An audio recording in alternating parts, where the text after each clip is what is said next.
आलोक शर्मा, सबसे पहले मैं एक फॉरवर्ड प्लानिंग पर बात करना चाहती हूं, और वो फॉरवर्ड प्लानिंग कैसी होगी? क्या सीट शेयरिंग तक की ही चुनौती थी या चुनौती इससे कहीं बड़ी है? आज दिल्ली में ऐलान हुआ 10 साल से सातों की सातों सीटों पर कब्जा भारतीय जनता पार्टी का 56%, 60% का वोट शेयर आप दोनों का भी मिला लें 40 पर पहुंचता है ऑन एन एवरेज। तो ये लड़ाई कांग्रेस और आम आदमी पार्टी दोनों के लिए कितनी मुश्किल और कितनी आसान?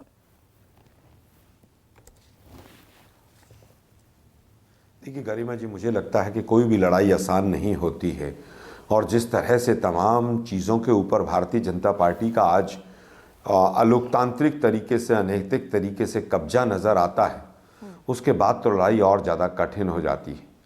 जिस तरह से आपने अभी देखा चंडीगढ़ में किस तरह से वोटों की चोरी होके और सुप्रीम कोर्ट को इंटरफेयर करना पड़ा, जब हालात इस तरह के हों तो स्वाभाविक है कि लड़ाई आसान नहीं है। अब बात आती है कि कितना % वोट किसका है।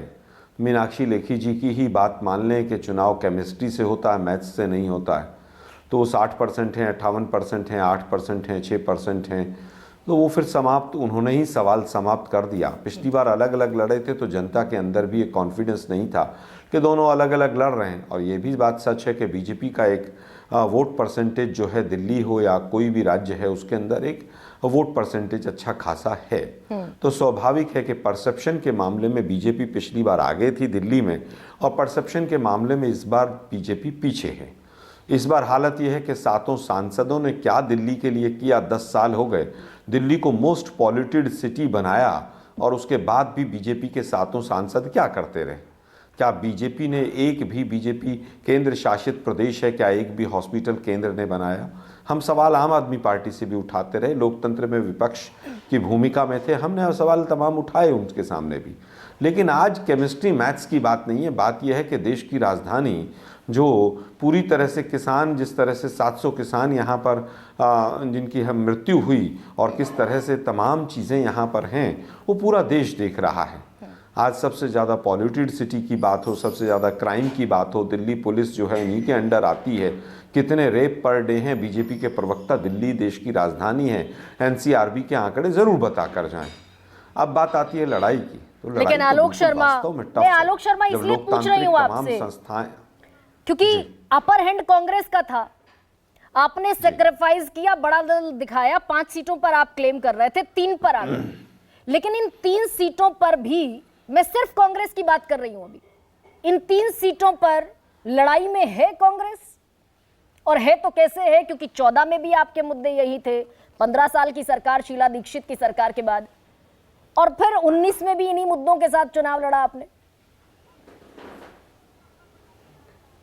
देखिए, मुद्दे तो विकास से ही जुड़े हुए होने चाहिए। मुद्दे हम नहीं बदलते, मुद्दे विपक्ष नहीं बदलता है, मुद्दे बदलता है तो कोई मोदी जी बदलते हैं।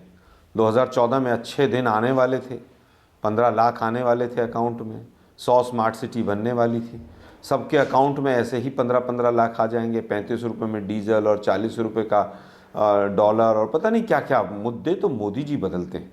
2022 में किसानों की आय डबल हो जाएगी और तमाम चीज़ें। हम विपक्ष में हैं तो हमारा काम है सवाल करना, और सवाल हमारे बिल्कुल वाजिब हैं। क्या दिल्ली देश की सबसे ज़्यादा पॉल्यूटेड शहर नहीं बना? क्या उसमें बीजेपी के सारे सांसदों ने कभी एक बार भी कोई ज्ञापन दिया? क्या बीजेपी ने कभी भी इस दिशा में कोई कदम उठाया?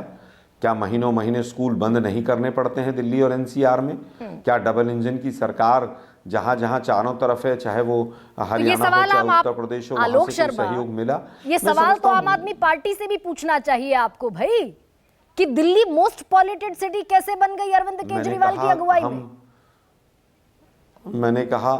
मैंने कहा हमने इस सवाल गरिमा जी आम आदमी पार्टी से भी पूछे, ऐसा नहीं कि नहीं पूछे।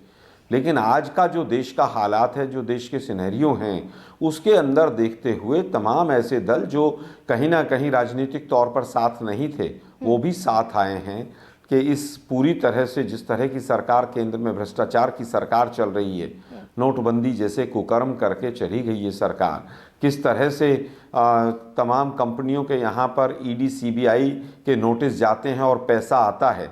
आज पवन खेड़ा जी ने किस तरह से कोलगेट के लिए कि कोयले की खदानें किस तरह से दी गई हैं, वो एक अलग बात है कि मीडिया का एक वर्ग उसको नहीं दिखाता है। गरिमा जी, आप अच्छे विषय हमेशा लेती हैं, मैं आपकी तारीफ करूंगा, लेकिन क्या इन तमाम चीज़ों को दबाकर जो सरकार बैठी है, क्या आज उत्तर प्रदेश के अंदर जो लाखों युवा वहाँ उत्तर प्रदेश पीएससी के सामने बैठा हुआ है, माननीय राहुल गांधी जी ने एक आवाज़ लगाई कि युवाओं सब एक हो जाओ, और 24 घंटे के अंदर सरकार झुक गई।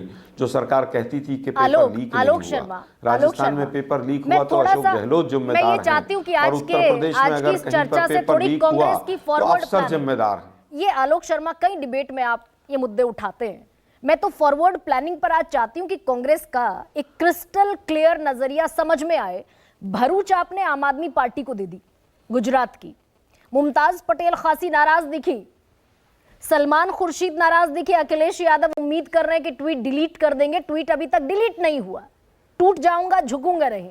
तो ये सारे इंटरनल मुद्दे कांग्रेस पार्टी के लिए भी प्रॉब्लमैटिक है क्या? देखिए, मुझे लगता है गरिमा जी, कोई भी अलायंस जब नेशनल लेवल पर होगा तो कहीं पर हमारी भी नाराज़गी रहेगी, कहीं पर दूसरे अलायंस पार्टनर्स की भी नाराज़गी रहेगी। ये स्वाभाविक है।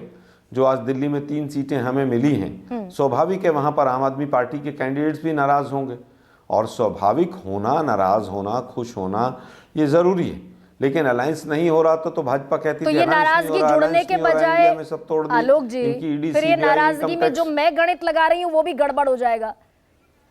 ये तो प्रसन्न होने का विषय था आज तो, कि सीट शेयरिंग हो गई दिल्ली में। आप कह रहे हैं नाराजगी है, तो मैं जो 40% का वोट शेयर जोड़ रही हूं वो भी बाइफरकेट हो गया। फिर तो आपका इधर रह गया और आम आदमी पार्टी का इधर रह गया। देखिए, मैंने कहा कि अगर कहीं पर भी नहीं, आप मेरी बात को गरिमा जी समझ नहीं पाई। जब अलायंस होगा तो 2 लोग नाराज भी होंगे। इतना बड़ा उत्तर प्रदेश है, 2 लोग हो सकता है नाराज भी रहें। लेकिन हम तो कह रहे हैं कि आज जिस तरह का बड़ा सिनेरियो है उसमें कहीं पर भी नाराज़गी, छोटी मोटी चीज़ें मायने नहीं रखती हैं। आज विषय ये है कि जिस तरह से एक अहंकारी सरकार केंद्र में बैठी हुई है, उस सरकार को किस तरह से हटाया जाए, वो विषय ज़्यादा इम्पॉर्टेंट है। सलमान जी हमारे बहुत बड़े नेता हैं, वो सांसद से भी बड़े नेता हैं। मुमताज़ जी के पास आगे का समय बहुत है, वो आगे भी कांग्रेस की लीडर रहेंगी। लेकिन जो लोग, जिनको आज मुमताज़ पटेल के ऊपर सवालिया निशान लगाने की नौबत आ रही है, वो जरा बताएं उनके पिता के साथ, अहमद पटेल के साथ राज्यसभा चुनाव में उन्होंने क्या किया था। हम और आप भी टीवी पर थे, रात को 2 बजे तक क्या हुआ था। प्याज के छिलके बाद मैं तो फॉरवर्ड प्लानिंग पर आज चर्चा करने बैठी हूँ। रीना मुझे नजर नहीं आ रही, रीना गुप्ता है मेरे साथ, तो